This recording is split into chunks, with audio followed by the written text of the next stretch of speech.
Marami tayong nagagawang pagkakamali na alam natin na matagal na rin nating pinagsisisihan. Mga nagawa natin sa ating buhay na agad nating nagawa nang hindi natin pinag-isipan. Ikaw, anong bagay ang nagawa mong masama na hindi mo pa rin makalimutan? Kung ganon, ay tunghayan mo ang istoryang ito na tiyak ay kapupulutan mo ng aral. Wala nang balak pa si Lucia na magkaroon ng bagong kinakasama. Niloko kasi siya ng lalaki na kanyang pinakamamahal at hindi pa siya handa na muling buksan ang kanyang puso. Sa sobrang galit nga niya ay iniwan niya sa bahay ampunan ang nabuong bata sa kanyang tiyan at hindi niya matanggap na nagkaroon sila ng anak ng isang lalaki na kanyang kinamumuhian. Mare, bakit mo naman pinaampun ang anak mo? Hindi ka ba mangungulila sa kanya? Sigurado ka ba sa bagay na yan? Tanong ng kaibigan ni Lucia. Sigurado ako sa bagay na to. Gusto ko lang din sabihin sa'yo na hindi ko siya anak. Anak siya ng lalaki na nanloko sa akin. Inis na sagot ni Lucia. Simula noon ay nawala na ito ng balita sa kanyang anak. Lumaki na ang bata sa bahay ampunan at hindi nagtagal ay nagkaroon na rin ito ng bagong mga magulang. 15 taon na ang lumipas nang ipaampon ni Lucia ang bata at hindi pa rin siya handa na muling buksan ang kanyang puso. Sa mga oras na ito ay bigla-bigla na lamang pumapasok sa kanyang isipan kung kumusta na kaya ang kanyang anak. Isang araw ay dumating ang lalaki na magmamahal sa kanya ng totoo. Ang lalaki na tatanggap sa kanyang pagkatao at magpapabago sa pagtingin niya sa kanyang buhay. Lucia, gusto mo ba ng pasalubong? Aalis kasi ako bukas pero sa isang araw ay uuwi din naman ako. Sabi ng binatang si Mateo. Bagong lipat ito malapit sa kanilang bahay at sa totoo lang ay hindi pa nga ito masyadong kilala ng babae. Nako, nakakahiya naman. Kahit anong bagay ay tatanggapin ko naman. Ikaw na ang bahala. Pilit ng ngiting sagot ni Lucia. Pero para sa babae ay hindi niya maintindihan ang lalaking ito. Ramdam naman niya na meron itong paghanga sa kanya. Sinasakyan na lamang niya ang bawat kilos nito dahil halos sa pangaraw-araw ay nagbibigay ito ng pagkain sa kanya. Ganun ba? Sige, hintayin mo lang ako at magugustuhan mo ang pasalubong ko sa'yo. Siguraduhin mo lang na nandito ka sa isang araw ha? Nakangiting sabi ni Mateo. Sa ganitong paraan nanliligaw si Mateo sa babae. Hindi niya sinasabi na may paghanga siya, ngunit unti-unti niyang ipinaparamdam ang kanyang pagmamahal. Nang dahil doon ay nagiging masaya naman si Lucia sa ginagawa ni Mateo at hindi niya namamalayan na nahuhulog na pala ang loob niya sa binata. Ang ipinaampon namang anak ni Lucia ay pinagmamalupitan ng mga kinilala nitong mga magulang.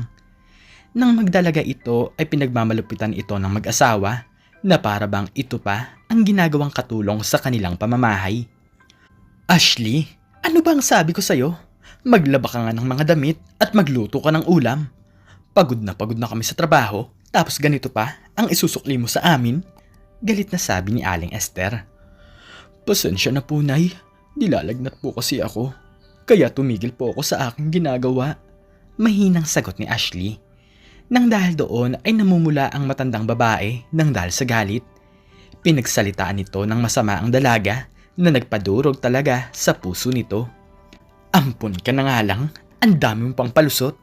Pasalamat ka nga dahil nagkaroon ka pa ng nanay at tatay. Palamunin ka na nga, tatamad-tamad ka pa. Pasigaw na sabi ni Aling Esther. Halos sa pangaraw-araw ay ganito na lamang ang nangyayari, kaya sa mga oras na ito ay gustong-gusto talaga makilala ng dalaga ang kanyang tunay na mga magulang. Nagsimulang magbago ang tingin ni Ashley sa mga taong nag-ampun sa kanya. Ang pakiramdam niya kasi ay hindi siya mahal ng mga ito dahil hindi naman talaga siya tunay na anak. Pinatigil na kasi siya ng mga ito sa pag-aaral at dumidiskarte na lamang siya ng pera sa kanyang pagiging isang model. Maganda kasi si Ashley, ngunit ang kanyang kinikita ay hinihingi pa rin sa kanya ni Aling Esther, pati na rin ng asawa nitong lalaki. Walang natitira sa kanya kahit siya naman talaga ang naghirap dito. Sino kaya ang tunay kong mga magulang? Gusto ko silang makilala at magbabaka sakali ako na mas mabuti silang mga tao kaysa sa mga nag-ampun sa akin. Siguro naman ay meron silang dahilan kung bakit nila nagawa ang bagay na yun. Umiiyak na tanong ni Ashley sa kanyang sarili. Si Lucia at Mateo naman ay naging matalik na magkaibigan hanggang sa isang araw ay napatunayan naman ng binata na tapat at totoo ang kanyang pagmamahal. Nagpakasal ang dalawa ngunit sa kasamaang palad ay hindi na sila biniyaan ng kanilang sariling anak. Gusto ko talagang magkaroon ng anak pero kung ano man ang mangyari ay handa kong tanggapin dahil mahal kita, Lucia. Nakangiting sabi ni Mateo. Pasensya ka na talaga. May edad na rin kasi tayo kaya nahihirapan na akong magbuntis. Sagot ng babae. Samantalang si Ashley naman ay hindi na kinaya ang pagmamalupit sa kanya ng kanyang kinilalang nanay at tatay. Paano naman kasi ay binuhusan siya ng ihis sa mukha ni Aling Esther nang dahil lamang sa isang simpleng bagay. Naglaya si Ashley at hinanap niya ang bahay ampunan upang magtanong ng mga bagay-bagay tungkol sa kanyang sarili. Nagkaroon siya ng mga impormasyon kaya pumunta siya sa bayan kung nasaan ang kanyang tunay na ina. Nang makapunta naman si Ashley sa bahay ni Lucia ay wala naman ang babae doon. Mabuti na lamang at naabutan siya ni Mateo na kung saan ay ito ang bagong kinakasama ng kanyang tunay na ina. Kayo po ba ang aking tatay? Anak po ako ni Lucia at kayo po ba ang kanyang asawa? Lumuluhang tanong ni Ashley. Gulat naman si Mateo nang makita ang dalaga. Naikwento na kasi sa kanya ni Lucia ang tungkol sa bagay na ito, ngunit hindi niya inaasahan na darating sa punto na muli itong magpapakita. Mabuti na lang at wala si Lucia. Hindi ako ang tatay mo pero pwede mo akong ituring na parang sarili mong ama. Ako kasi ang asawa ng nanay mo. Paliwanag ni Mateo. Agad isinama ni Mateo ang dalaga sa isang restaurant upang pag-usapan ang tungkol sa bagay na to. Nang dahil doon ay naging malinaw ang lahat kay Ashley. Anak pala siya sa pagkadalaga at niloko ng kanyang tunay na ama ang kanyang tunay na ina. Kung ganun po pala, sa tingin niyo po ba ay matatanggap po ako ni nanay? Pinagmamalupitan po kasi ako ng kinilala kong mga magulang. Kinakabahang tanong ni Ashley. Hindi ko rin alam, kaya nga kita isinama dito para hindi kanya makita.